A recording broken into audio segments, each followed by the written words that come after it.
The man got down on one knee, holding out a ring. "I promise to make you happy forever. Will you marry me?" he asked, his voice full of emotion. Tears welled up in the woman's eyes as she smiled and said yes. To anyone watching, it might have seemed like a sweet, picture-perfect moment, but I knew the truth about that guy, and this was far from a happy scene for me. "Congrats. Can I chat with you for a sec?" I chimed in, and I watched as his face instantly drained of color. "Just a heads up, things were about to get interesting. My name's Iris. I'm 37, and I photograph weddings for a bridal services company. My job is all about capturing those perfect moments when couples, families, and friends are celebrating the big day. I've been into photography since I was little, and I always dreamed of making it my career. The first time I learned about wedding photography was at a wedding during high school, and I was hooked. The idea of capturing those special moments between couples was deeply satisfying. Around that time, a friend introduced me to Sean. He was a corporate guy who also had a passion for photography. We clicked right away, and as we grew closer, everything just felt right. About a year into our relationship, he proposed on my 25th birthday, offering me a bunch of roses along with the question, "I vow to make you happy. Please marry me?" I was over the moon and said yes without hesitation. We started planning the wedding, and both of our families were thrilled. Being welcomed into Sean's family, especially since there were mostly men and the women were already married, was a great feeling. Sean's mom, Lauren, was a gem. She treated me like her own daughter, and we grew super close, often spending weekends shopping and hanging out. Everything was wonderful until our daughter, Maria, came into the picture. After she was born, something shifted with Sean. Before Maria arrived, we both had jobs and split the household tasks evenly. He'd never had an issue with our setup, but once our daughter was born, everything changed. Even when I was busy with housework, Maria needed my attention. By the time I finished my tasks after putting her to bed, it was super late, throwing me off for work the next day. It felt like I was constantly juggling work, chores, and baby duty with no help from Sean. He'd just shrug and say, "Isn't childcare supposed to be a mom thing?" He wouldn't pitch in with our little one at all and started slacking on his share of the housework. I tried talking to him about it, saying, "Can you watch Maria for a bit? I've got some urgent work stuff, and the house is a mess." But he'd make a face and go, "Nah, I'm beat from work. Just multitask with Maria. Isn't it a mom's job to look after the kid?" Frustrated, I snapped back, "Step up your game. I'm doing the best I can. Plus, you've been letting things slide too, like forgetting the trash and leaving the bathroom dirty." He retorted, "You always pull the kid card to get out of chores. You've been doing the bare minimum, like getting takeout and cutting corners on cleaning." It was infuriating. Kids have to be the priority, but if Maria got sick, I'd have to take time off, which could annoy my coworkers. Quitting my job wasn't an option because we needed the paycheck, so work came before house chores. I just wish Sean would step up with Maria. I never imagined he'd act like this after we had a baby, but with him checking out, I was left to handle everything on my own. The idea of splitting up crossed my mind with all the stress, but thinking of Maria, I just couldn't go through with it. Then one day, I reached my breaking point and passed out right at our front door. When I woke up, I was back in bed, with Lauren sitting beside me, looking incredibly worried. "Oh, Iris, I'm so glad you're okay," she said, relief evident in her voice. "Lauren, why are you here?" I asked, confused. "I tried calling, but when I couldn't get through, I came over and found you right at the door. You scared the life out of me," she explained. She then told me that she'd been taking care of our daughter since I blacked out. Tears streamed down my face as I told her everything about Sean's lack of help with our daughter and around the house. She was livid. Within minutes, she called her husband, and soon enough, my father-in-law, Mike, showed up, apologizing for Sean's behavior. When Sean got home, he received an earful from both of them. I'd never seen them so fired up. Sean just sat there, looking like a deer caught in headlights. After that intervention, he really stepped up with helping around the house and taking care of our daughter. My health improved, and I couldn't be more grateful to my in-laws for stepping in. Thanks to them, things were finally looking up for our marriage. Or so I thought. Fast forward a few years, and our little Maria was now 10. It was just the two of us in our apartment, while Sean had been away on a work project for the past 3 years. Apparently, he was the man for the job. We decided not to move with him since Maria was just getting settled with her new friends.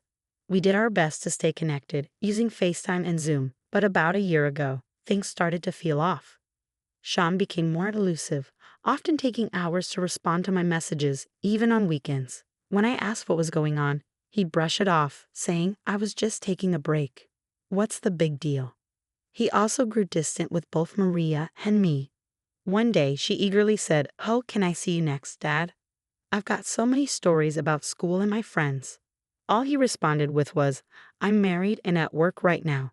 You'll have to wait. Talk to your mom about your stuff." I snapped, "Seriously? She just wants to chat. Can't you make some time?" "I told you I'm snowed under. I've got no time for chit-chat." "Let's not go over this again," he retorted, clearly not interested. Even though he was miles away, he'd always sent gifts for Maria's birthdays and holidays. But recently, he started making excuses, like not knowing what to get or being short on cash. His change in behavior had me worried, and poor Maria was taking it hard. Just when I was trying to figure things out, a friend from school invited us to Disneyland. We often had coffee together and even went on trips sometimes. She knew what was going on with Sean and probably thought a fun day out would cheer us up. Thinking of Maria, I jumped at the chance. We had an absolute blast at Disneyland. The kids were on cloud nine with all the rides, and even us adults got emotional during the parades.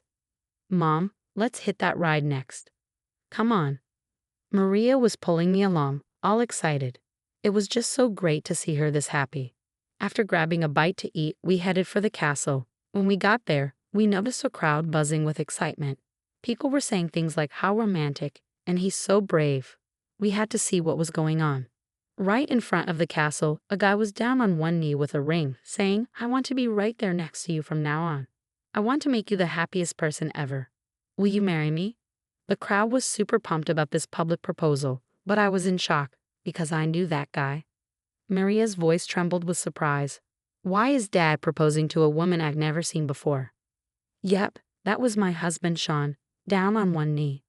I didn't have words for Maria. Instead, I asked my friend to keep an eye on her while I made my way over to Sean and the mystery woman. When I got close, the woman gave me a puzzled look and said, "Can I help you?" Sean, on the other hand, looked like he wanted the ground to swallow him whole.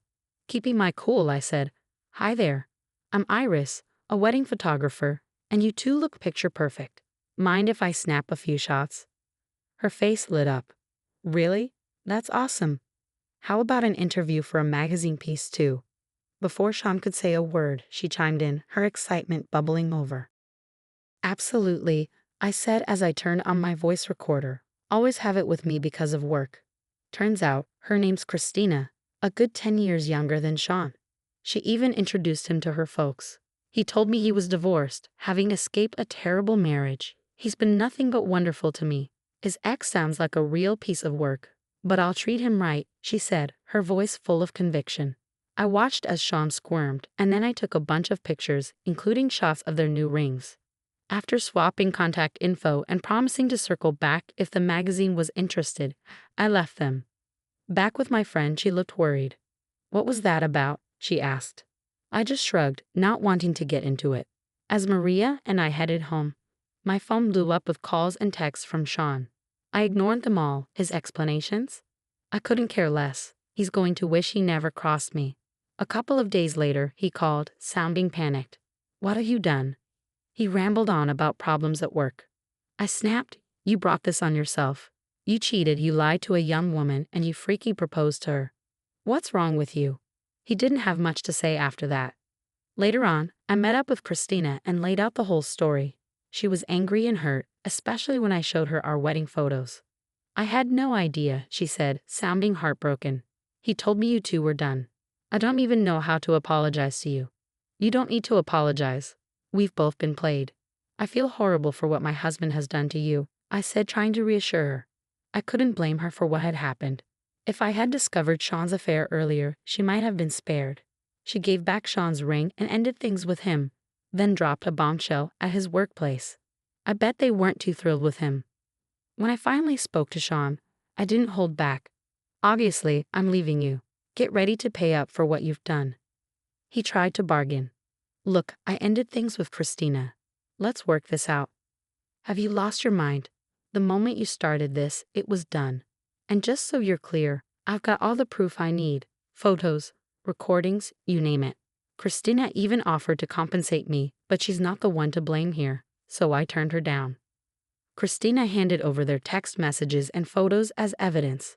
Just so you know, I've shown everyone the evidence of your affair. Both our families know, and trust me, they're livid.